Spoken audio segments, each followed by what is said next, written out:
I was straight edge for most of high school, only drinking briefly in grade 11 until my mom caught me because she smelled whiskey on my breath when I kissed her goodnight. I'm capable of building IKEA furniture and little else. I didn't try to influence my little sister's taste in music, thinking it was best if she came to her own conclusions. I was confident she'd grow out of her Justin Bieber phase and was ultimately vindicated. Respect is earned, in my opinion, so I won't kowtow to anybody just because they've been alive longer than me. I'm certain I have some false memories here and there. I could eat Italian food every day for the rest of my life. I'm frustrated that I can't have grapefruit on my medication. I've also been compared to Rowan Atkinson, aka Mr. Bean, more than once. I recall when you could still use gay as a pejorative online as long as you spelled it Ghey. Because I find my physical appearance absurd, it's hard for me to imagine being looks matched with anyone, or at least anyone I'd actually want to be romantically involved with. For whatever reason, I'm unable to appreciate the beauty of flowers. Strangers are often asking me, "Are you okay?" The ocean really does it for me. I freak out traveling at speeds in excess of 120 kilometers per hour. I'd try stand-up comedy, but what little dignity I have prevents this. I'm in the habit of sharing news stories after only reading the headline, but sometimes the headline is enough. Like this one from April 30th that I texted to Sheila. Service dog removed from home because it's too fat. My lips don't normally chap. I'd wear the opposing team's jersey to the game when I was younger. I have a small carbon footprint. I struggle with moderation. All right, chapter 18. My high score in Azul is 130. My lawyer knew the Crown prosecutor, which helped. I'm feuding with Toronto for Palestine on Twitter again. I tried the purple ketchup when that was a thing. I wouldn't know how to start a fire if I were lost in the wilderness. A lot of times I put my foot in my mouth. I'm not opposed to milk substitutes, but find plant-based meat alternatives unnerving. I'm preparing a book proposal to send to Semiotext for my auto-portrait. The proposal is supposed to include a chapter-by-chapter outline, so I wrote the following. Chapter 1, about me. Chapter 2, about me. Chapter 3, about me. Chapter 4, about me. Chapter 5, about me. Chapter 6, about me. Chapter 7, about me. Chapter 8, about me. Chapter 9, about me. Chapter 10, about me. Chapter 11, about me. Chapter 12, about me. Chapter 13, about me. Chapter 14, about me. Chapter 15, about me. Chapter 16, about me. Chapter 17, about me. Chapter 18, about me. I lose more than I win at online chess because I make a point of playing higher rated opponents. I first wanted to be an architect when I grew up, then a car designer, then an industrial designer. I didn't want to be a writer until the second half of high school. My dick is straight, not curved when erect. I want to see with fresh eyes what I already know. I'm indefinitely on deadline. I don't understand Serbian politics, but I'm sure Miloš will explain. It fascinates me that Eastern Europeans have found a way to be racist about other white people. My grandmother once told me to choose life, and I'm trying. To battle writer's block, I switch between various fonts and sizes. I've had a lot of luck with 14-point Merriweather, though Garamond and Helvetica New Light aren't bad either. I was an accident. I was only trying to give the bird a proper burial when our neighbor walked up and told me to stop messing around with dead animals. We had epic water fights on Baby Fairways Drive, though my water gun, a Super Soaker 50, was lacking. I attend die-cast collectible conventions. In 1995 or 1996, a boy named Joshua Schulman moved into my neighborhood and we became fast friends. What are the chances? I fractured someone's leg with my goalie stick. I'm thinking about the Pomeranians of Instagram. I'm hitting my stride again. I look both ways before crossing the street. It turns me on when the strap of a woman's purse rests between her tits. I use the Command F function on Macs to see if I've repeated a word too frequently in my copy. Nobody warned me about the sheer amount of stuff that one can accumulate by middle age, even if one is a minimalist like I am. I'm caught up in the algorithm. I'm sorry that I think one should be able to explicitly and intelligently state why one dislikes something, Wilson. I presume I've done damage to my liver. I bank my vacation days, usually ending up with unused ones at the end of the year. Sometimes when I see homeless people, I think Charles Bukowski. She spoke of one day giving me a blowjob in the woods, something I would have enjoyed had she not been the schizophrenic ex who tried to destroy my life. Upselling revolts me. I know what I want, and if I wanted a double smoked bacon, cheddar, and egg sandwich with my venti Starbucks blonde roast, I'd have ordered one. When I'm drunk, Sheila calls me Jay Nonsense. When I'm blackout, she calls me Jay Nasty. My regrets are piling up. My credit limit is $26,500. Reading LeVay's auto portrait, I was struck by how it was like taking in a photograph, details building on each other as the eyes wander over it, and the overall image comes into clearer focus. I hope to give the same impression with my auto portrait. I know 2 people with gout. I can't bring myself to delete my dead friend's nudes. I gave my former employer, the province of Ontario's official broadcaster, a 0-star review on Glassdoor, and it still seems too generous. May 16th, 2021 is the anniversary of my first date with Sheila. At some point, my mom told me my dad's name, which I promptly forgot. I don't have a writing routine. I have the neuroses of a Jew and the sleaziness of an Italian. I think you should prepare for the worst and brace for the best. Did I read that somewhere? I talk to myself. I verify the facts. I look ridiculous in a backwards cap. It makes me sad to know that I won't be able to read everything I want to read before I die. There's too much. In proportion to my abdomen, my legs seem short. I'm the voice of degeneration. I want to jump in a lake, sun shining down on a beach in the summer. My taste in visual art isn't very sophisticated, David Hockney and Hiroshi Nagai being among the artists I like best. Enjoy responsibly, they say, but I can't.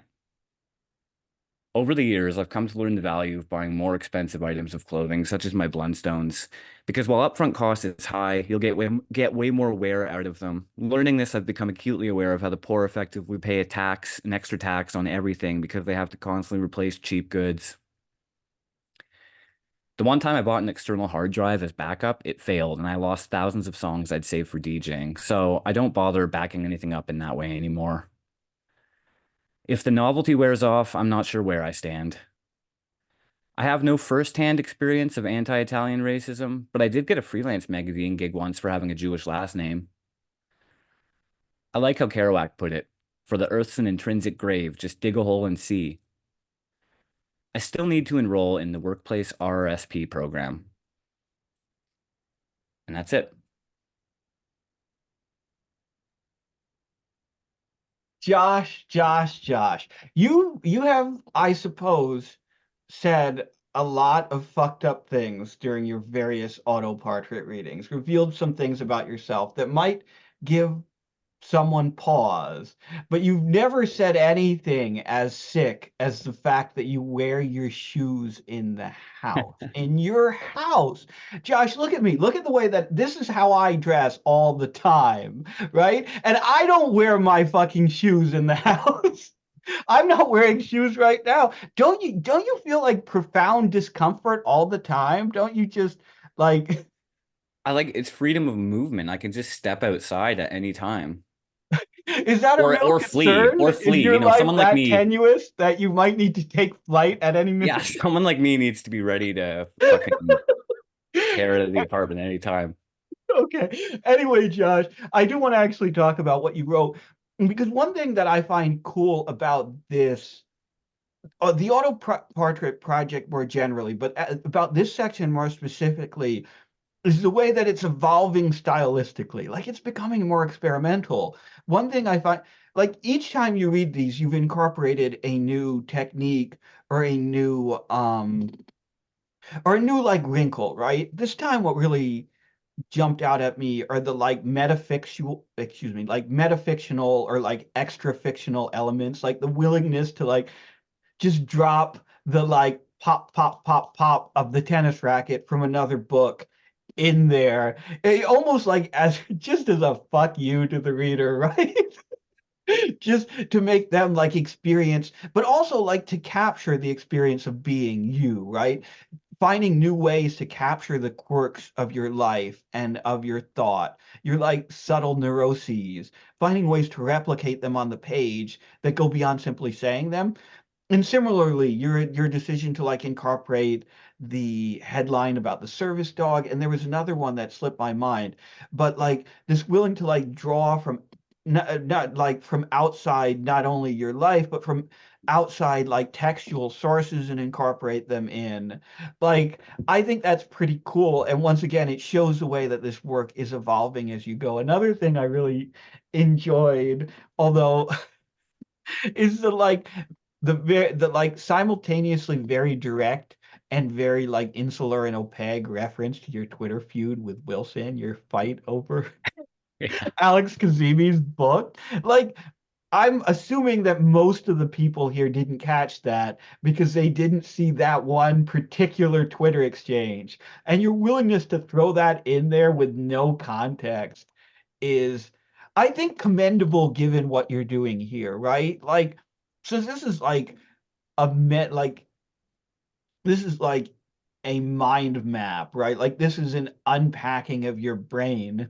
There should be bits and pieces in it that are like deep Josh Sherman lore that other people that like escape the audience in some way. So no, man, I'm really digging this. And as I said, I love watching it evolve as it goes.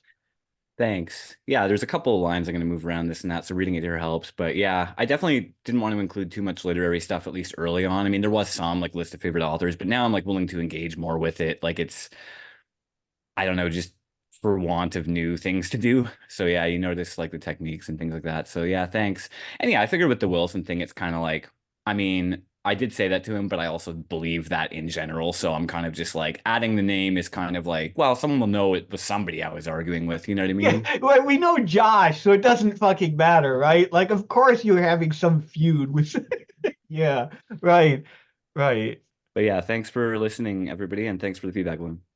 Yeah, thank you, man. Just keep coming back because I enjoy watching this project grow and evolve and getting additional sicko insights into the life of Josh Shirley. All right, thank you, Josh. TBC is up next.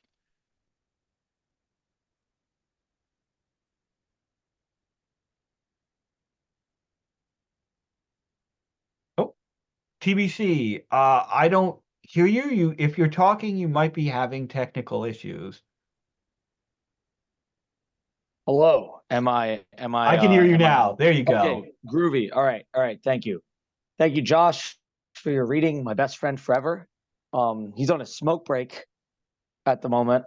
That's just a fact of the matter. I'm gonna attempt to share the two poems I'm gonna read. Their images up here so people can read them if they want to go back to the video. I apologize if that craters catastrophically. But let me yeah, I'm just reading two poems real quick. I'm just not being I'm not being a Nancy in regards to.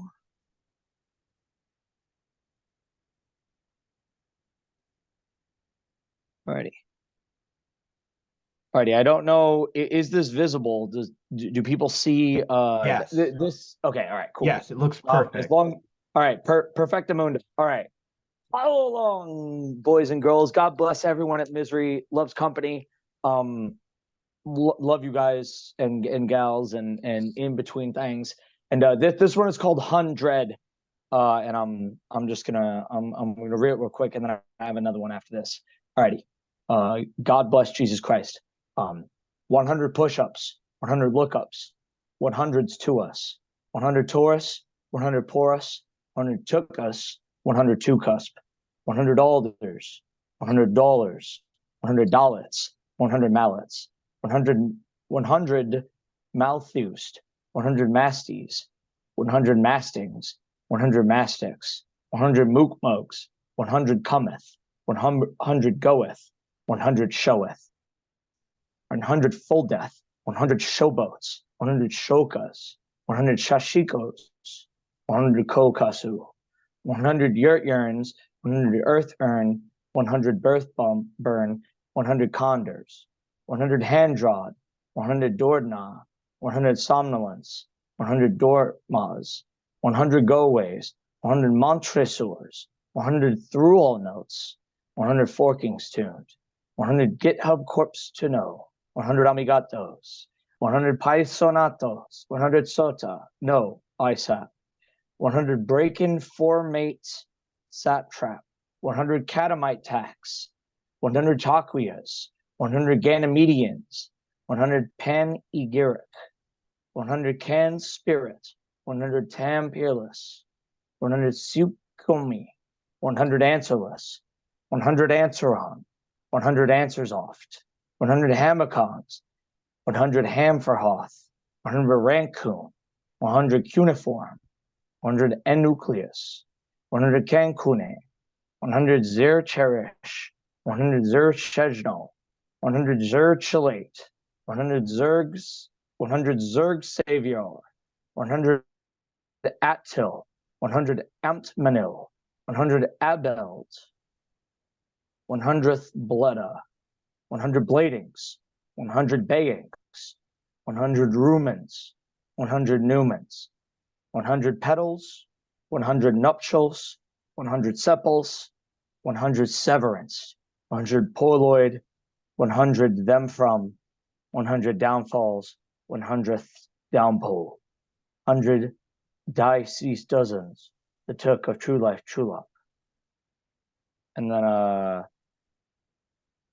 I'll in relation to the present times at the moment, I'll share this. I'll read this one. I think it's just incredibly relevant. And I'll let it speak for itself, maybe. Yeah. This one is Thermidor begins. Whoa! With Remabots gone Thombaros, with Synops 2-4 Synoptiques Poinas, when Zemshinas Zemvrali Zomthetor Sorench Navnevelt Nias Bachini Botcheli Quillets, when Mesidor Gravid Bezorn Flex Fructidor Paris Carpet Snipe Rob Immert Telecens, when no monks Montebank Ket Palank Ferrets Lamarck's lag time no discount descent clefts Senotiaf Monta Nardines Tulak Kulakish San Colets no Marat Meret Mirthrodio Biggins compliment, while Danton ditches leveler donat, prior rough woos, mold warp thrombos attempt, rumpels parley immense enam amends, while Hute Tudor Kagame does by Yagyame what light Tutsi Ruliki nomen names Elimos Sinapolets, a boyar rennet notar recon plashed flechette, Kinetechni, Wuhi, Disiatin, Decades, Statin, Stiptict, while Harvard Heberistas, Hastaludic Parity, Ebenist Nazir, Riedel, Insi Muscardine, Din Selective Mal Engineered, Miplat's Apostrophe, in Croy, Able-Bodieds, Academic, Quabarika, beseech breachings, patron meaningless, till plagiarists, atrocities, constitution beats, while melee yields million, ukele's land silly satoshi, suharto yayasans, snazi ayatori, deng dings dongzu dik diptic, elator uma mishima genuflex, wakashi zashi, hosels, clepsydravine, those ehumerited, cleavide, spurn veneted, bingwus tumoneri, bingwus tupaneri, chengdu's kunlun steel, Jimian Mejin Recupier or Rupert's Drop of Field, Congealed Rosario, Zuku's Trumpet Clarion, CI Devance Ex Extra, where Jacobins Jack Jacobites Monophysite Jacent, what Balmariths come more bolts. Thermidor begins, in whose I won one logos. And yeah, that's it for me. Man, that was fucking wild. So I've talked before about like the language you use, right? But this time I want to talk about form a little bit because the like 100 poem, the one that you read first, like brought something to mind for me. And that's that like some of the oldest surviving documents that we have, and when I say documents, what I really mean is like symbols chiseled on rock, are accounting documents or like literally fucking lists that are like 5 of this, 6 of that, and Yeah. ancient Like fucking numbers, Assyrian. numbers in the Bible from the Lord God, who is Christ. Right? Yeah, Like numbers exactly is an right. important Like part. you have Yeah. like ancient biblical documents. But I'm also talking about like pre-biblical shit, like Right, of shit course. that's Yeah. remaining from like the Yeah. Assyrian Empire or like Of course. ancient fucking sources. Of It's course. literally like this much wheat, that much grain, this much beer, this much that. And when you were reading that 100 poem, one thing I pointed out about your work before that really I think is riveting is the way that like it's it like transcends language, right, in a really fascinating way. And it's also like feels really like mythic and ancient in the way that it transcends language. So that to have that piece basically be a list, like 100 this, 100 that, 100 this, 100 that, and to have like parts of that list be outside of the reach of translation, it feels like you're channeling like one of the most ancient poetic forms, right? Like most ancient I forms of like found poetry in the way I that, you know what I'm saying? I feel like, no. That's a very and I'm not. I severely appreciate. Rudy says we go from 0 to 100 real quick, nigga. And like on the BDs, like we do, like on the BDs we do. But your affirmation of that for me is it's a deeply honorable thing. I can't be anything but what God gives me, I think. And if that came across that way, that is an incredibly beautiful thing, and I'm hoping it does. Yeah, man, I really dig it. I really dig the kind of experimentation you're doing in your poetry. And as I said before, I like really dig the fact that it like demands translation and yet parts of it exist outside of translation, right? Because it does get at something. It does feel like like finding some fucking ancient rock in the desert with like Well, I dead think plants on it. I don't know. I think I have to try to maybe this is silly to say, and maybe this is like a bit, self-aggrandizing or whatever. I don't think it is because I don't take it under this auspice, but I think we do have to, kind of do that, right? Like as Yeah. people who are writing, we kind of have to like take the next initiative to kind of like see where the word comes from and see where the Yeah. word Yep. is, I think it's like some of the incredible beauty of understanding the begotten and sort of like oft unspokenly bespoken for past, like that sort of thing is like really bad if you don't do that, right? It's like Yeah. I think everybody wants to commune with God in that way, and I severely, even Josh, my arch enemy. No, I love Josh. But even Josh, no, seriously, even Josh, if that's the way he communes, like, but you should do it, right? You should fucking do it. I love that. And I try to do that with everything I do, sincerely, Yeah. well and truly sincerely. And it kind of sucks to do it, and that's no like, oh, take a pity on me or whatever. But I do want to thank you for letting me have the ability to read this, and being receptive. I and everybody in the audience for even like indulging in some of this madness. Thank you guys so much. Yeah. And if this was a thing that is giving you something, then I hope God blesses you to keep giving you something. Like I hope this is Yeah. a further catalyst in your life. Yeah. Yeah, but I'll shut the fuck up now and let the other people read because that's what we're here for. No, it's Salute. great work, man. And it's always interesting to hear people talk about their work. So thank you very much, TBC. And Thank you, Tyler's chat. up next. Tyler Dempsey. Cool. Thank you, William.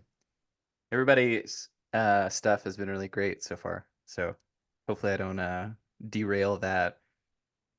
But yeah, I'm going to read 3 different things. It's going to be sort of all over the place. They're all 3 really different. The first one is nonfiction, but it's set up like a recipe in a cookbook. So I don't know how this is going to come off. I've never read it before. It's called How to Successfully Eat Your First Seagull Egg. Few dishes in the chef's canon impress guests more than scratch-made seagull eggs. Sporting the holy trinity of neo-cuisine, rarity, faux pas, social media ability, even vegans will be lining pockets. For weekend chefs, anticipating failure makes this a risky enterprise. Our how-to suggests you risk it all. Get outside. Have your influence and eggs passing between friends' lips. Step 1. Find eggs. Laying in open ocean is a poor idea. Incubation is difficult. The premier spot is near, but not in, the water. A freshwater pond bordering a bay or inlet. Better, a stump present. Centuries of deterioration by coastal elements shaping a nest-like appearance on top. Seagulls love this. Step 2. Build a fire. Raw eggs not recommended. Shelf life at best uncertain. Collect wood, particle board, things flammable. Run rope through adjacent windows securing flammables to the car. 3. Bring friends, one being a .45 Magnum owner. Have moderate, advanced measures of daring. Step 4. Make glances, nodding motions, appreciating the ocean. Shores careening into foam. Step 5. Tend fire. Position cars obscuring view of passers-by. Seagull egg legality is up in the air. 6. Fire blazing, spot parent seagulls on stump like glue. Probably there are eggs there. Step 7. Retrieval. Waters lap genitals, filling gun owner with glee. Sobering to allow shooting at dive-bombing seagulls, while distracting so she doesn't hit anything, hopefully. Gunpowder and avian squawks will have you hunting ways to artfully manage saliva. Consider moving masticular drippings away from fire. Now is not the time for speed. Slow down. Take in the out of doors. Appreciate the zen of retrieval. 8. Transport eggs to fire. Using t-shirt as egg hammock, cracking kept minimum. Gun hand remains free. Parent seagulls ramp up assault. 9. Administer mothering to gun owner. Poker-faced assurances. Elaborate stories of incubation, chick rearing. Back them off the edge. 10. Cooking. Spices/methods fanciful are high caliber. If spice rack absent, spiceless atop fire in bottom half of a Pabst Blue Ribbon can. If PBR is not preferred beverage, flip to page on ingenuity. 11. Verbal contract, ensuring all partake of the bon vivant. Not following through once eggs are steaming and popping crosses the minds of even these friends. Prepare for a life alteration. Authors won't spoil the enterprise. What does it taste like? But will give a hint. Salty. So that's the first one. I'm gonna get a drink.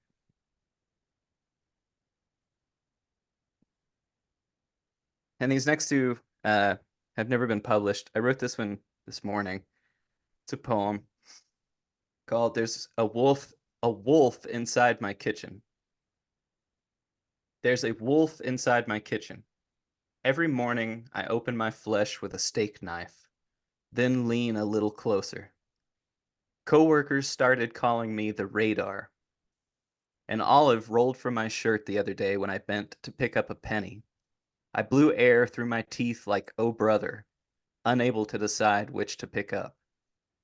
An airplane buzzed my home 3 times, each a bit lower, closer. Each time as the noise would crescendo, I yelled, "Free me from your immaculate glass cock, goddamn you." A package arrived. I looked through the peephole. A man in a navy suit, struggling, freed himself from the box, then brushed cardboard from his blazer and darted off. My coffee never burns my tongue, but when it's cold, it does. And this is the last one. I wrote this on the toilet last week, and this is the first in all of my toilet writing that I haven't written a poem. This one turned out more to be like a story, and it's also nonfiction. It's called Evidence I'm Mentally Ill. When I was in 8th grade, I got so depressed for a while I was delusional. Convinced everyone at school knew how terribly unhappy I was, but they were all pretending they didn't. But every now and then, someone would give me a look or a smile, and in that moment, I knew they knew. I carry my stress around in my stomach, always have. For years when I was a teenager, I'd have diarrhea or vomit on a weekly or daily basis.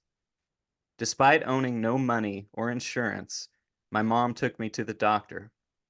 The doctor sent us home with a plastic container that I had to scoop diarrhea out of the toilet into so they could send to a lab somewhere. The results were inconclusive.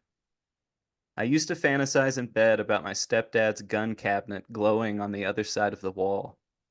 Thinking of the act or word suicide would start me hyperventilating.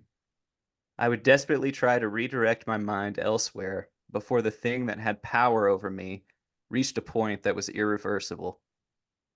I didn't know if the depression was a result of my circumstances so much as a byproduct of violence and anger that lived in me, but I tried so hard to hide. The effort of hiding was causing it to consume me. When I was 15, I had a moment like every other night where I heard my stepfather yelling at my mom, calling her names. But this time I broke. The anger and other feelings wouldn't stay back.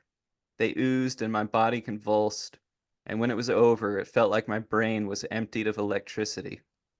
Like everything that used to be the thing or person people meant when they pointed and said Tyler Dempsey had left. I was a shell that looked like me. I called that night a panic attack, but actually have no idea what it was. A week later, I experienced my first auditory hallucination. It's hard to describe, but a voice that was both in my ear and also outside whispered like a scream. What did it whisper? Tyler. It said my name. What's more, the voice was one I recognized. It was Joe Tiger, a friend in grade school that wasn't my friend anymore. I'd said something once that made him mad and he never got over it. It made me sad that he had been part of this really scary thing. Like fear wasn't enough. Whatever it was wanted to hurt me too. When I was in college, sophomore year, more things happened that made me wonder if I was just maybe insane. The last day of freshman year, my best friend and I drove to Denton, Texas for a Pinback concert. It was extremely late getting back, and once we were close, Brendan was taking back roads and it was raining extremely hard. The sky opening and the wipers fighting, but you could barely see the road or our weak headlights. A burst of lightning hit and something started out very small in the center of the windshield, then expanded more, then took over the whole frame. It was veiny and a shade of brown I've never seen before or since. It didn't splatter into the glass, but simply vanished as quickly as it appeared. Again, just rain and wipers. Brendan said, "Did anyone else see that?" Like I said, fast forward. Now it's sophomore year. We're living in the dorms, Brendan and I, one wing apart from one another. We start having dreams, cryptic, demonic kinds. I started hearing what sounded like a pool ball dropped on the floor of the dorm above me, rolling into the corner the whole building slanted toward. But no one lived in that room. No one lived in the whole wing, actually, except me. I'm in there one time and it's like something very, very large, running full speed, ducked its shoulder and tried to burst down my door. But you know dorms. It's just one long hall with room after room in a line. There's only the width of the hallway. No way something could get a running start like that. I eventually worked up the nerve and looked, but nothing was there.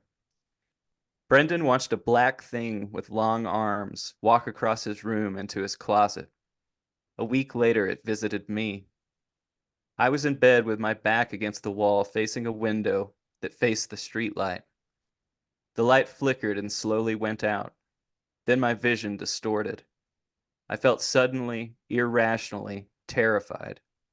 I realized I couldn't move. Then it walked in my peripheral vision. Tall, black arms, everything black. It lifted one arm and pointed out the window. Then, just as unexplainably as it started, it was gone. I was in bed with my back against the wall. Things like this continued till one day my phone rang and the ID said Brendan. I picked it up and there was a silence so heavy and somehow I knew exactly what he was going to say. Then he said it. My brother killed himself. All of the weird stuff stopped after that. Fast forward some more. A year after my brother was arrested, I got really, really into smoking weed. I lived in California and had this bong as tall as I was. On occasion, I'd get super stoned and different parts of my body would uncontrollably spasm. Kind of like what I've read about restless leg syndrome, but it was restless everything. Around that time, I had my second, and up until now, last auditory hallucination. Again, a voice I knew. It was a previous stepbrother I hadn't thought of in years. This is what he said. Tyler. In a whisper, just like the last time. I didn't tell you this when I mentioned Joe, but each time, 2 months after they said my name, in real life, that person died. Joe was in a car with a friend who'd been drinking, and they clipped a guardrail on a bridge on some back road, and my stepbrother, Colton, was caught robbing a convenience store. The details get fuzzy, but somehow a cop shot him. Poof, gone. Speaking of spasming, I quit doing it after Colton whispered my name. But one time, this was just a few years ago, I was coming home from a strip club with my friend, and he told me something he'd never told anyone but his parents. The gist was, my life could have been irrevocably fucked if we hadn't had the financial means to fight my way through court. I sat in the passenger seat, and he caught himself and said, "Shit, man, sorry. I didn't even think about your brother." But it was too late. Once again, it was like a dam and my mind broke. Thoughts and feelings were suddenly flooding out, and I started shaking. By the time we got to his apartment, it was done, but I could barely walk. I sat on his couch like my body and mind were a huge sponge that had gotten wrung out. That feeling continued, accompanied by growing depression and a fear it would happen again. Eventually, it was like the sponge filled back up. Life once again came at me faster than I could process. I never did get that checked out. That's it. Thanks for listening. Holy shit, Tyler. That last piece is tremendously powerful. And the thing I love about it is it refuses to be what we tend to expect from a piece about, like, quote unquote mental illness. We love to compartmentalize and label mental illness. Even when we're writing about ourselves, we like to say, I have depression, I have anxiety, I have this personality disorder or that personality disorder. And then, like, we extrapolate outward from there, and those symptoms become us, right? And what you've done here in this piece is you've stripped all of that pretense away, all of the labeling, all of the, like, narrativizing bullshit. And instead, you are intimately focused on the actual details of these experiences. And they're chilling, and they're also oddly magical and oddly mystical, and in some instances, like reinforced by reality, right? Like that's another thing we like to do is like we like to have the cold, hard line between these are my experiences as a mentally ill person, these are my experiences as someone in tune with reality. And often that's not the fucking case. Often things that we feel can only be hallucinations or delusions are reinforced by like the tangible force of the real world, excuse me. And you get at that in this like wonderfully beautiful, heartbreaking way in this piece where like there's this like growing emotional power to the piece also as it goes along, like this real sense of pathos and this real sense of loss and despair that grows and grows and grows. And it's a fantastically effective and powerful piece, and one that just completely strips away all of the like cute pretenses and bullshit that like that insulate us from the reality of mental illness, right? Like anyway, Tyler, that's a fantastic piece. I want to talk about the seagull piece too, because that's also fantastic. I want to talk about it quickly because I really dwelled on the other one, but that has like all of the best elements of your writing, judging by like Oh, some of thank the you. pieces you've read here before. First of all, like it's a wonderfully absurd premise, right? Presented in a totally structurally unique and effective way that's hilarious throughout, and yet like has this like really profound existential beautiful undercurrent to it, and it all breezes along so quickly, and it stays funny and it stays profound the whole way through, and it leaves you at the end, I think, disoriented in this really like beautiful way, man. Thank you so Anyway, much. Yeah, shit, I'm man, the I love only your writing, person. and yeah, Thank you, William. Like, wow, that means a lot. I really appreciate it. thank you for reading, Tyler. There was also like a couple of lines in the second one that I really loved, but I've forgotten. I think I put at least one of them in the chat anyway, It's Tyler, okay. thanks so Yeah. much for reading. And Rudy is up next, and yeah, Yeah. hey man. Uh, I have a trip report from my ketamine sessions at my mental health facility to talk about here.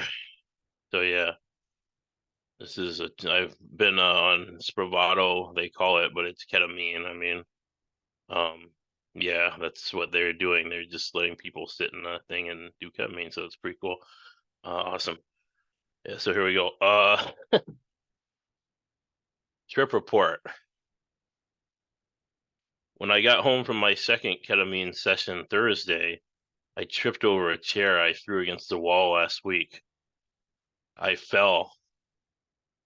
God damn. Art house. My house is art. Negative space equals holes punched in the wall. That's a positive reframing. I should reframe the door frame I damaged while physically threatening a drug addict years ago. It was a good obstacle to me kicking her fucking head in. There. Fall report. Drug addicts are like the urticating hairs on a spider to me. Trigger warning, arachnophobia. Doing ketamine in a low-light opium den setting with pareidolia throwing shade at my lying eyes has changed my perspective. The third-person camera of dissociation reveals, but avoids the directness of Jacko's man in the mirror. A cheat code. Chase active 1. Chase my morning Ritalin down a K-hole to avoid the noose or the razor. This new Old Spice razor will shave off every hair on your face. Oh no, I'm a hair. This last one's called Male Manipulator Music. In this house, we listen to North Country Public Radio's Todd Moe. In this house, we listen to Death Cab for Cutie. In this house, we sometimes confuse the two. Oh, oh, oh. In this house, we pregame every fight with a song and a dance. In this house, we can play these songs with chords. In this house, women are taller than men, so husbands can punch out.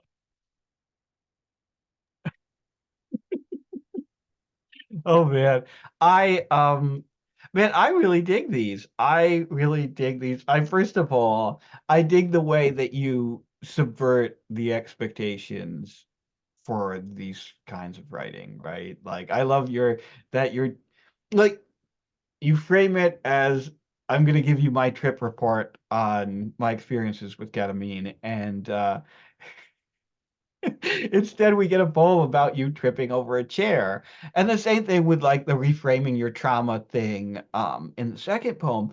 But what I really love here though, especially with these first couple of poems, is you do that and yet, right? Like, and yet there is some real, like, especially in the second poem, there's like a real sign of perspective gained here, right? Like there's you like managed to like have your cake and eat it too with these because you like, yeah, I'm gonna give you this, and it's like, nah, fuck you, you're not gonna get it. And then you're like, yeah, well, maybe actually, like, you know what I'm saying? There's this like complete Yeah, dismissal of the premise, but then you still deliver on the premise. You still offer like some sense of the perspective or insight or reframing gained by these experiences. And I don't know, I think that's pretty cool. yeah, no, cool, yeah. I also love the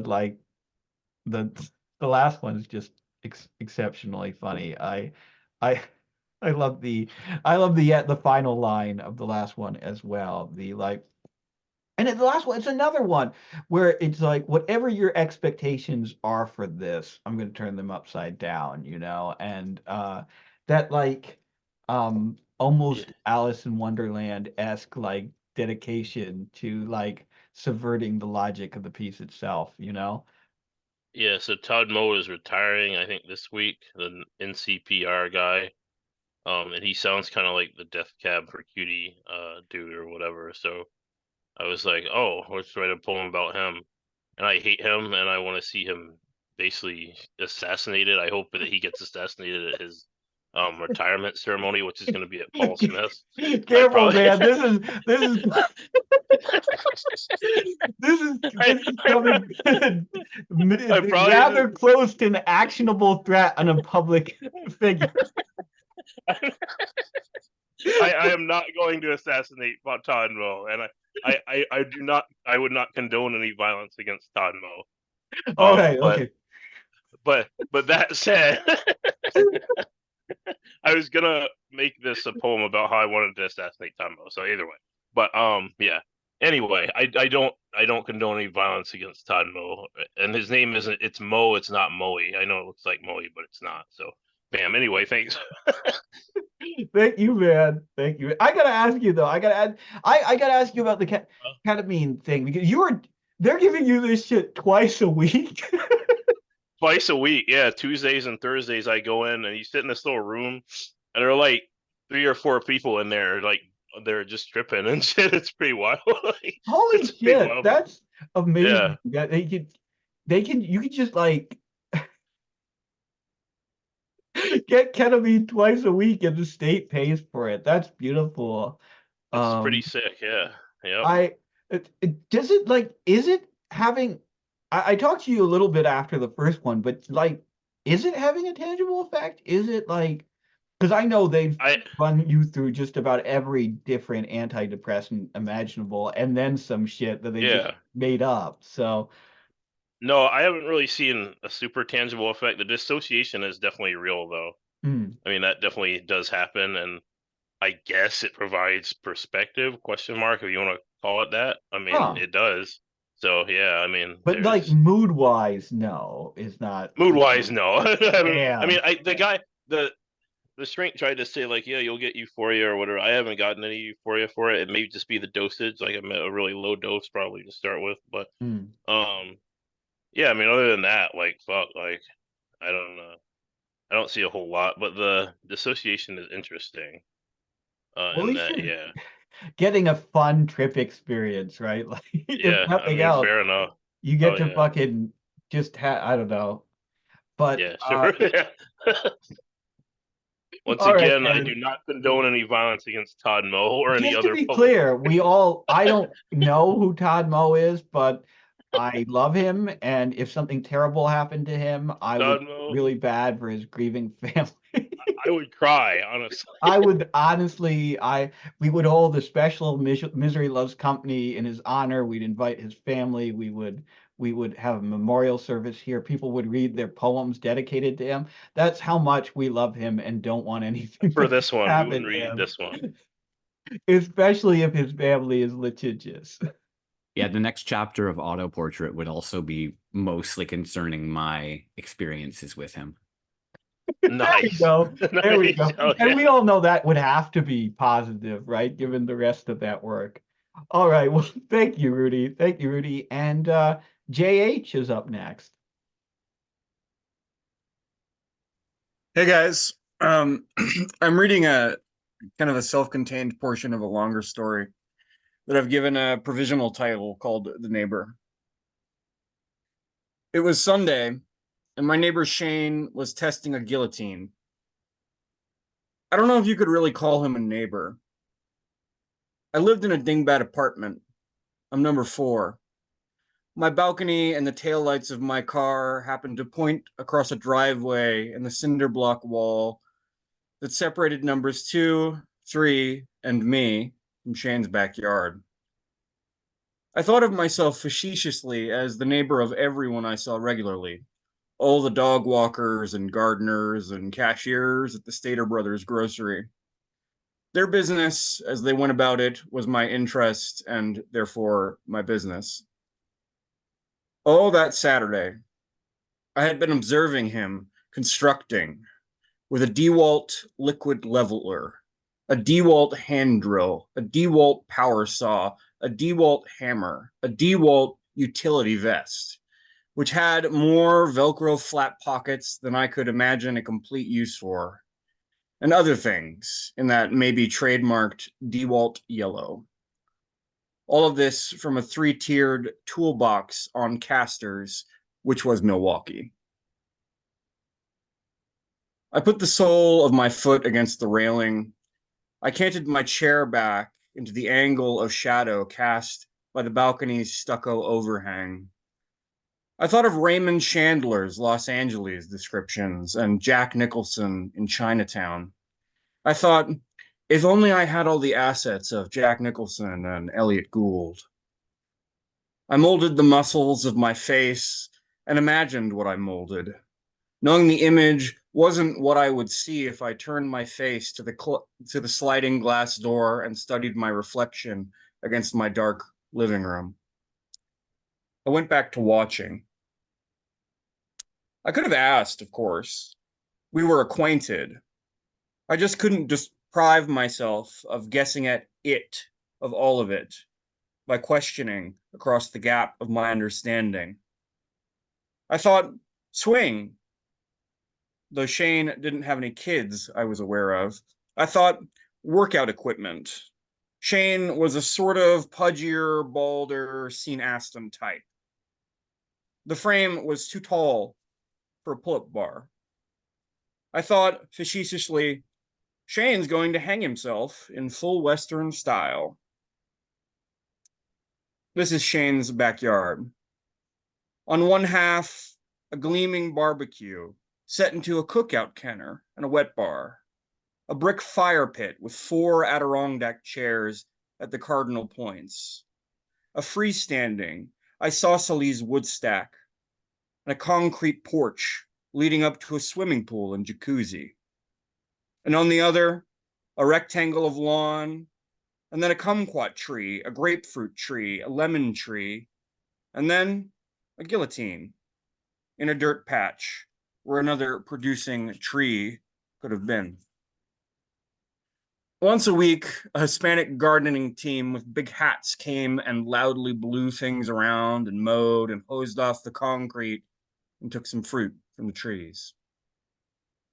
My apartment complex didn't have a swimming pool. It had a coin laundry with 4 stacked machines. It had a motorized remote control gate that closed 3 feet too soon.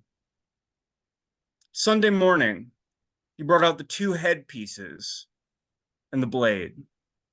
He suspended the blade. He dropped it with a thud. He went inside and got a soccer ball. The blade wasn't sharp. I left my apartment to do laundry. I came back, and out there was a wheelbarrow of squash. Shane, I shouted. I was often on my balcony. I'm fond of my plant. I like sunbathing. How we'd become acquainted. He looked around with a squinch of his face, then to the right and up. He showed his teeth. He made a visor with his flattened hand. He reached up and took one Bluetooth earbud out of his right ear. He shouted my name. It was a question, the way it was shouted. What's with the killing machine? I gestured. What? He shouted. Who are you going to behead? I shouted.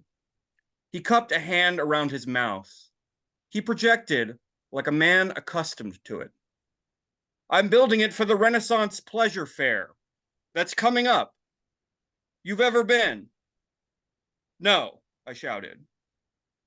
I shouted, why do they need a guillotine for the pleasure fair? People like pretend, he shouted. People like guillotines. Marie Antoinette had cakes, dresses, and guillotines. Wasn't that from the Reign of Terror? I shouted. Where do you think you got them? He shouted back. From before. I don't know. I Googled it. I put my phone back in my lap. I shouted, they had them before. I know. What are they going to do with it at the pleasure fair? They want to add it to the Queen's Court, he shouted. They're going to do a performer, he shouted. A sort of finale, he shouted. People will vote, he shouted. That's also not, I said. He pulled the release pin of the mechanism, and the guillotine blade flashed down into a green oblong squash. A kabocha? The sound was hard then wet, like the word kabocha. Hey, Shane, wait. Think they didn't have guillotines in the Renaissance? He turned himself back to the guillotine. He was pulling the wire to suspend the blade. I picked up my beer and wet my mouth and my throat. I looked at my phone. It was invented by the Earl Francois Guillotine in the 1700s, I shouted. Not quite there yet, Shane said. Where I want it. He was looking at his teen. He was a man with his guillotine. His mouth was tight and the corners were turning up. He was squinting again. Close for a try. His voice had raised in pitch. He continued. I'm thinking a pool noodle, gray or metallic spray paint. He turned his head to me. It has to be safe. The math is close. I'm an engineer at JPL, if you don't know. I work with Smash Math. You'll get it, I shouted. He shouted something I didn't understand. I made the fingers of my hand into the shape you use to make a shadow puppet bunny. I launched the roach of the joint I had been smoking into his yard. Shane looked at the wisp of smoke coming off the cement near his pool. He looked up at me. He walked over to it and stepped on it. He looked at the cement. He looked up at me. His chest expanded as he took a deep breath, then contracted as he exhaled. He went back into his house. There, where he had stepped, were 3 little black-gray ash dots on the cement near the new one. I'd flicked my roaches before. If you drew a line through them, the line would almost be straight. I was proud of that. I hadn't yet made the pool. I'd made a sport of it trying to get into the pool. I was everywhere in those days trying to spend my time and not my money. I had a calendar, and when a day was over, if I'd been good, I filled the blank square with a $sign, like some people use an X. I was out of work. I'd say I wasn't unemployed. This was periodic. I was in what's called the industry.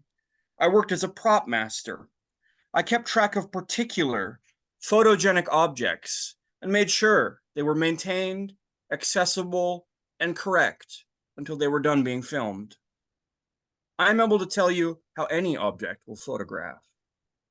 It was an interesting job that involved a lot of sitting and frenzies of activity. I had union health insurance, and it also had many perks besides that. For instance, I met famous people. For instance, I acquired a 6-shooter that was exiled deep into a warehouse. It's a beautiful, heavy, polished, engraved, precisely tooled thing. When misfiring a blank, it had injured John Wayne's multi-million-dollar gun hand.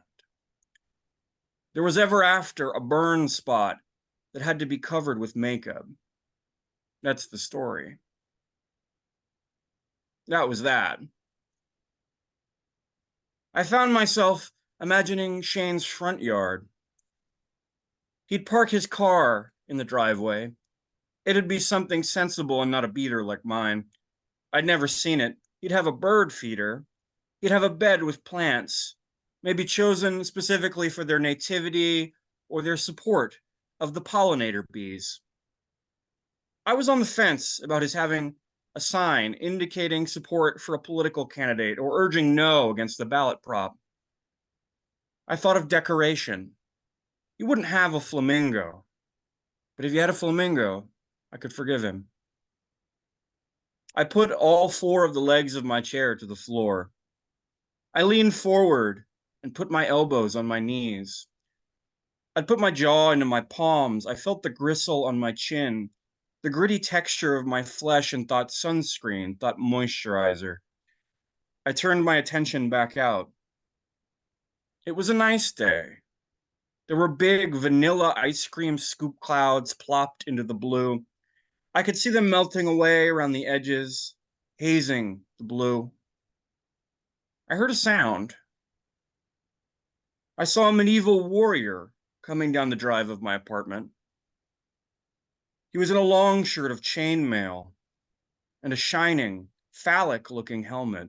His gloved hands were positioned to bat a home run with a 5-foot claymore. Just before the action started, I thought, he'd photograph well.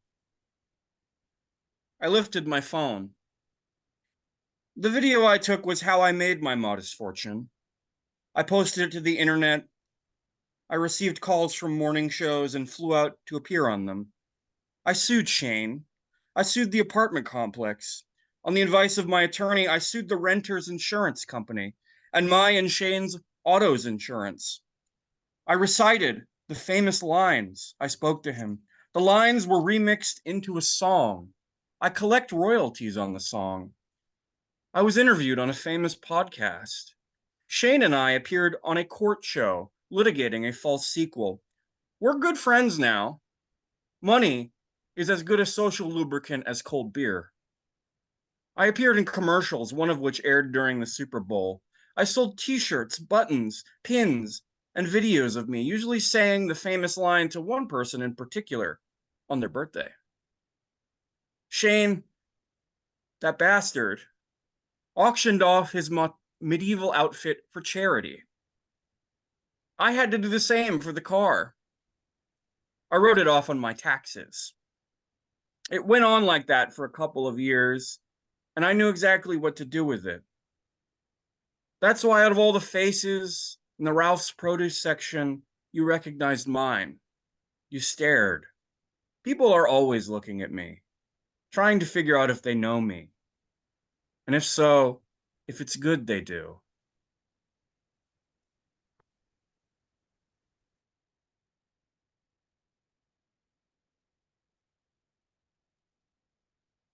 Man, I really dig this piece. You know, there's a moment in this story where you describe the 6-shooter as being precisely tooled. And that phrase, I think, applies perfectly to this entire piece of writing. There's such a meticulous attention to detail here. And I think this piece works exactly because of that meticulous attention to detail, right?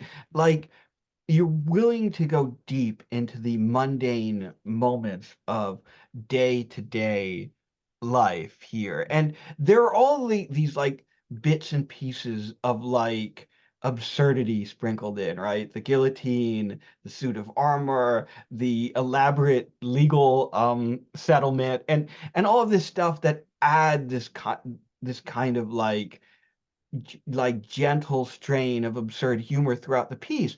But the piece really works not just because of those moments, but because like every sentence between them has such a perfect, meticulous, granular attention to the details of this reality. Everything from like the conversation, the way the neighbors talk to each other, like how they yell to each other, what they say, like the tendency to like go and check your phone and say, oh, this seems like anachronistic, and the act of flicking the joint across over the fence, and then the attention to exactly where it lands, and the moment where the neighbor, like you could tell he's almost about to say, hey, wait a second, like he's almost about to object, and then he doesn't. And the like very like the way that you like take the moment, you're attentive to like his mouth opening, like even the act of him opening his mouth to say something that he doesn't ultimately say, right?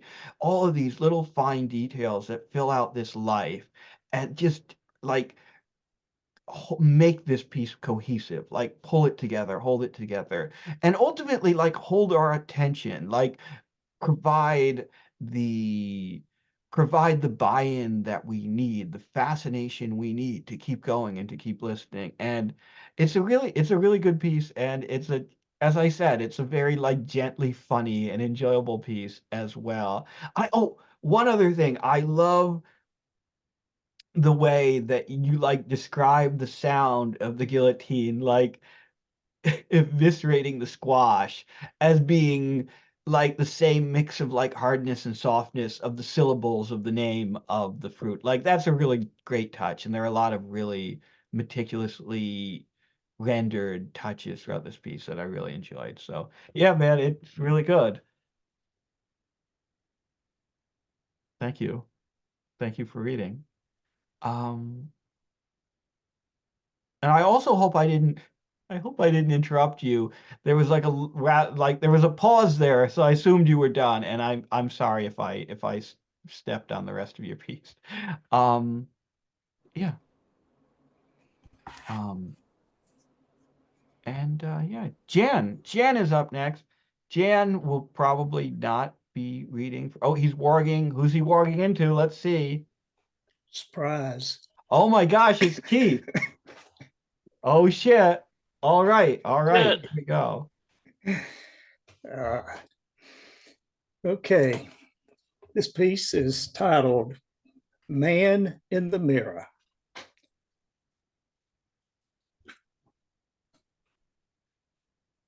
It was readily obvious to anyone who saw Alfonso that he wasn't, to be politically incorrect, a natural birth. Decades after cloning and designer fetuses came into vogue among the ultra-rich, be they Excelsiites, Lunaristos, or Lagrange 0.5 cylinder colony Führers, the right nomenclature was still unsettled on what to call the donor. Some went with father or mother. Alfonso preferred to think of his as a brother, one among many. Dead for some 2 centuries, yeah, but it wasn't hard to see him. There was an infinite number of photographs and videos, most of them from the late 20th century and lovingly digitized and transferred to the HyperNet for full body sensing. All 7 for his famed donor brother, from touch to scent to taste. Taste. He thought about that a lot. The taste. They probably tasted the same. There were a few rumors floating around that back alley restaurants in the post-American states were flash growing and serving his donor brother in various ways, in sandwiches, between buns, steak, as a burrito. Nothing he could confirm and nothing worth buying a plane ticket to try. All the research he had done did next to nothing to tell Alfonso what he was like as a man. So many rumors, nothing of substance. He was as manufactured in life as he was in death. For a while, he was worried that he'd end up gay, a faggot. But his parents assured him that his donor's estate had cleaned up the genome before selling the rights to a constellation of biotech companies. It was strange, looking near identical to a man whose image had been endlessly reproduced and turned over and shat on and lovingly fucked for the past 200 years. They had the same face. He had done a lot of work to put on more muscle, grow a beard, do anything to differentiate himself from someone whose entire life from near birth to death had been recorded. It didn't help that there were others. He had met a couple of them on the net, a sort of support group for Michael Jackson's. The ones who embraced it were derided and blacklisted. Mini Michaels, they called them. Most of them came out of the global South, sheltered copies raised by generational superfans in climates as variegated as Brazil, Liberia, and India. He tried not to think about how close his biography was to theirs. Michael Prime was faint, droning background noise to him, something he had learned to block out early on. His parents were disappointed that he didn't quite take to him in the way that they had hoped. He was interested in Michael the man, not Michael the God. He always thought it was a shame that you couldn't figure out where one started and another began. Discussing Michael Prime's predilections, always with the adjective alleged when they came up, was banned from all of the support groups. Still too controversial, and to them, the dozens upon dozens of copies born and raised centuries after his death, too close to home. One of his friends, Raul, whose genetic profile was only half Michael, the other half provided by one of his real fathers, the ones who raised him, was almost certain that pederasty wasn't hereditary. Alfonso came to the conclusion that it wasn't either. He'd tried broaching the subject with the support group, mentioning that being an exact copy of a man who was accused of screwing no less than 4 boys in his lifetime was, frankly, freaking him the fuck out. The digital space melted into a white and black wireframe mesh that told him he had been removed immediately. One of the moderators messaged him. Al, I get where you're coming from, but discussing the allegations against Michael Prime is not allowed. I'm removing you from the group for the day. You'll be allowed back in next Tuesday. They were all just as defensive as him and all, at least as far as he knew, as disinclined towards pedophilia as he was. If one of the Michaels was a chomo, they'd all hear about it. That was always one of the veiled insults they all knew through at the mini Michaels, the professional impersonators, the ones who were fans of themselves. He's really like Michael, you know. Either way, in the 60-some years that Michael Prime's DNA had been up for sale, the only thing the lot of them seemed predisposed to were vitiligo and OCD. One of them had gone in for murdering his parents. That was it. He had thought about that a lot, killing them both. He decided to join the army instead. First the Brazilian one before, after a few years, transferring to the New Earth Good Government League's Department of Extraterrestrial Affairs, the Space Marines.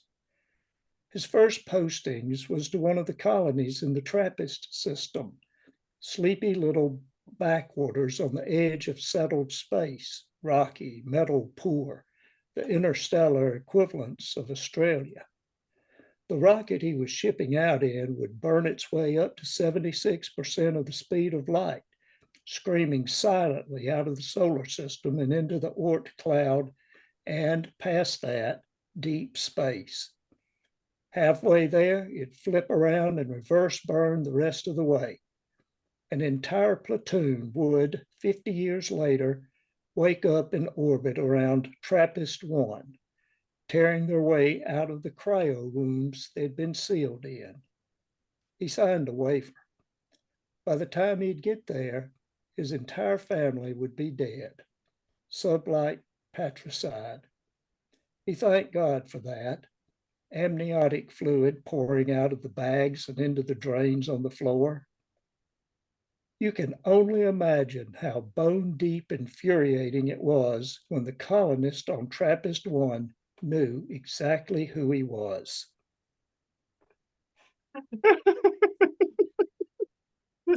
The that twist, that final line would make O. Henry proud. Jan, I adore this piece. Keith, first of all, you did a wonderful job reading it. You were the perfect choice. You were I could see why Jan chose you and not someone who would ham it up too much, right? Because this piece is so inherently absurd and so inherently funny. To have it read in your voice, I think it's beautiful and effective. Now, Jan, this piece is sublime. I love this piece. I love the concept of this piece. I love the execution. I love even though there's something in my nose and it's driving me crazy whenever I talk. But anyway, I love the fact that even though this is a piece of flash fiction, right? It's a relatively short piece. You leave us hanging just long enough, right? You insinuate for like that first paragraph and a half, and you give us clues to what's going on before you like really drop it on us. And when you do, it's absurd and it's beautiful. I love all of the small details here too, like the particulars of this thing. Because there is something there's something like weirdly accurate and believable, even though the pitch here, the concept is so absurd. I love the fact that like the mini Michaels mostly come from the developing world, where maybe there's a different perception of Michael Jackson, right? Where like parents who were able to see him purely as a pop icon, and maybe we're not so much contaminated by the many scandals that we as Americans mostly remember him for. And now Jan's putting the fucking lyrics to Man in the Mirror in the chat. Yeah. And all of that comes together well. I love the like complex it gives this kid. I love the fact that discussion of Michael Jackson's alleged crimes is banned on the message board for like the support group, right? Like that's such a beautiful and accurate touch and speaks to just like a particular strain of worthlessness that runs through those kind of communities, right? I'm thinking of like suicide. No, I'm thinking rather of like depression support subreddits where there are certain things you absolutely cannot say and cannot bring up, and um the whole structure of this, and ultimately those final two paragraphs are like a beautiful like final punch. Like I love the fucking, oh my God, what is it? I put it in the chat, but I need to like say it out loud. The fucking the like sublight patricide line. That's so good. Like wanting to kill your parents, but not like wanting to do it, not being able to do it. So just being like, well, put me into hypersleep until they're dead. And framing that as a kind of patricide, I think is a like sublime detail. And of course, like I said before, that final punchline of like Jacko being so famous that you get to Trappist one and everyone can still knows who you are. This is I don't know, this is a wonderful, very funny piece, Jan. Yeah. And oh, JH, I want were you done? You like cut off and I waited a minute and I thought you were done and I started to give feedback on it, but then later I saw that you had dropped from the meeting. So I wasn't sure if you finished or if you were experiencing technical difficulties. Oh, he was okay, good, good. And I hope you did get to hear my thoughts on it. But if not, like this is going up on video, you can if you want, you can okay. You can always rewatch the video. Sorry about that, man. Sorry about the technical difficulties. Anyway, thank you, JH. Thank you, Keith. Thank you, Jan. And closing out the night tonight, unless I missed someone, is Michael McSweeney. Michael, the Sweet. floor is Let yours. me just drop a link in here. So this was something short I wrote that was published by Major Seventh Mag back in April. This is like kind of a little more nonfiction-y than something I'd normally read, or write. But yeah. So yeah, the whole gist with Major Seventh Mag is you're supposed to use like a piece of music as a jumping off point, usually people picking individual songs, but I went with Mahler's Symphony No. 8. You scored tickets through your violin teacher. Boston, deep glaze autumn, the ink blot ruby, sun on the crystalline Charles, 2004. With my driving permit less than 2 months old, I acted like a pro, hands 10 and 2, teasing the brake pedal of the last good car my father owned before the market manic crumbled 3 years later. We spoke little as we inched down Sturrow Drive and the traffic barreled stopped like carnage of the Big Dig. You put your feet on the dash and said the whole world wanted to enter the city, but couldn't figure out how to move in unison. The day was more my idea than yours. I was arrogant enough to believe that James Levine, in his debut as the Boston Symphony Orchestra's music director, conducting Mahler's Eighth Symphony, the Symphony of 1,000, could save us from the flash, bang, blast, and fade of adolescent love. I missed our exit and fucking shit swore the path to the next. You told me it was fine. As we rushed past brownstones, you read directions to the car garage from a crinkled MapQuest page. You gripped my leg and laughed when I banged a U-ing wrong way to side street back to the true and printed plan. Instead of a garage, we found a chain-linked lot, a paint chip sign for dirt cheap space, and a toothless friend who took the cash and keys and set us loose beneath October stars. Boston is a beautiful place to be in love. Century sidewalks for holding hands, tight alleys for cold-pressed kisses. We claimed a bench and passed a flask back and forth. You talked about studying music in college, maybe in Boston, maybe in Prague. How alive you felt in your dusty, sun-knifed practice room. You saw your future as eternal spring. I asked how you could be so certain about the path. You said one of your teachers told you how a musician might play 1,000,000 notes in their life. How the violinist before you might have played 1,000,000 notes, maybe more. There's beauty, you said, in that lineage. A descendant of bow hands, the ancestry of technique. I had no comparable ambitions. I wrote joke poems and sang in high school musicals. College was a distant threat, a thing to take you away. Worse was the feeling inside, a looming mix of stones and locusts, which would take years to define as anxiety. I was afraid listening to you, and I was quiet with fear, sipping the last of our booze until it was time for us to stand and walk again. Inside Symphony Hall, we loitered within a forest of tuxedoed and sequined glissandos. A waiter approached and offered thin-stemmed champagne. We were wise enough not to offer our ages. We smirked and sipped bubbles of peach and nectarine. The organ lorded above when we slalomed the crowd for our seats. You spotted a friend from your youth orchestra and squeezed my shoulder as you got up to say hello. I fingered my program and watched a robed choir, 200 strong, board a set of triple-decker risers. You returned as the lights withdrew. Levine, the planetoid conductor, found his seat before the orchestra, baton in hand. 3,000 souls drew breath. Then the organ's holy exultation, the forceful Latin gust, the allegro impetuoso, the strong first gust of Mahler's E-flat triumph. The symphony struck like sudden love, an existential gale, a supernova choir ecstasy that, just as its holy mania began to peak, was doused by water, a swamp of murmurs, furtive altos and tenors searching for light. German speakers now, Goethe's Faust, his soul freed from Mephistopheles, pawing its way to heaven. Every song, every trio, hands to bear along a sound bridge, until the final leap, the god of organs' declamation, sustain, sustain, sustain, silence, holy silence, a silence into eternity, until thunder and shouts and 30 minutes of applause, until you cried and looked at me. You were still crying while we joined the crimson smear of traffic. My hands felt raw from the applause. You told me you were afraid you'd never be good enough to play like that. And I said you could.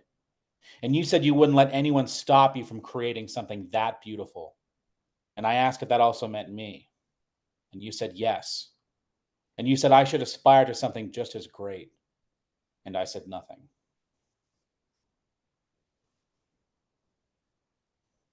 Holy shit, man. I have fucking chills. And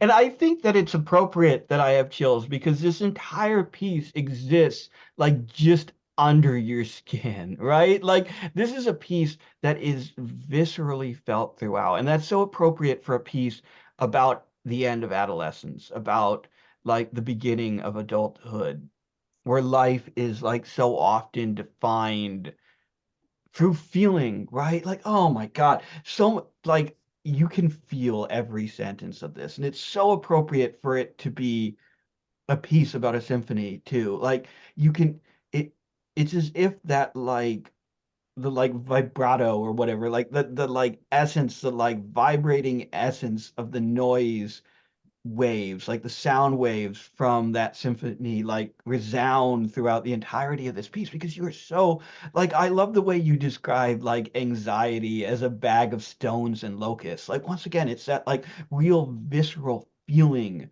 the real visceral feeling of this experience of late adolescence, of early adulthood. Like, and there's such a like fine attunement to these little sensory details from moment to moment to moment here that just like builds throughout. And that final fucking paragraph is so heartbreaking. It's so understated, it's so gentle, you don't belabor the point, but so much is lost and gained simultaneously in that moment, in that final paragraph. It's this is a tremendous piece of writing, Michael.